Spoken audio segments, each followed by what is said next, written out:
যুক্তরাষ্ট্রের বাংলাদেশি কমিউনিটিতে ব্যাপক উৎসাহের সাথে পবিত্র ঈদ উল ফিতর পালিত হচ্ছে।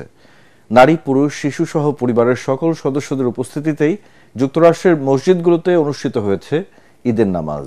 বিস্তারিত জানাচ্ছেন আমাদের যুক্তরাষ্ট্র প্রতিনিধি নাজমুস সাকিব।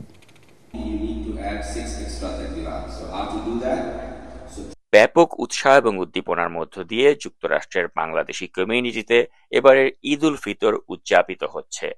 ঈদের নামাজের জামায়াতে সকাল থেকেই দল বেঁধে মুসল্লিরা জড়ো হতে থাকেন। আমরা থাকি অনেক বিদেশে, অনেক দূরে। বাংলাদেশে অনেক সদস্য আছে, পরিবার আছে, পরিবারের সদস্যরা আছে। সবাইকে ঈদ মোবারক। ওয়েস্টার্ন বিচ, ফ্লোরিডা থেকে একটা দারুণ অনুভূতি এখানে এসে। সকালে ভোরবেলা সবাই যখন বাংলাদেশেও নামাজ পড়তে আসি, উজু করে সবাই একসাথে, এখানেও একইভাবে আসছি। আশা করি আপনাদের সবাই খুব ভালো ঈদ যাবে। ফ্লোরিডা মুসলমান ভাইদের পক্ষ থেকে আপনাদেরকে ঈদের শুভেচ্ছা জানাচ্ছি।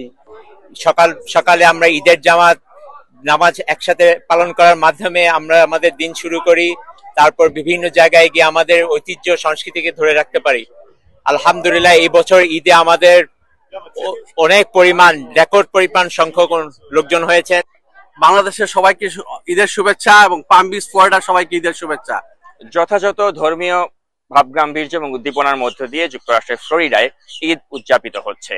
এবারের ঈদে বাঙালি কমিউনিটির যারা সচরাচর বাংলাদেশে যেয়ে থাকেন তাদের অনেকেই যেতে পারেননি ডোনাল্ড ট্রাম্পের কঠোর ইমিগ্রেশন নীতির কারণে।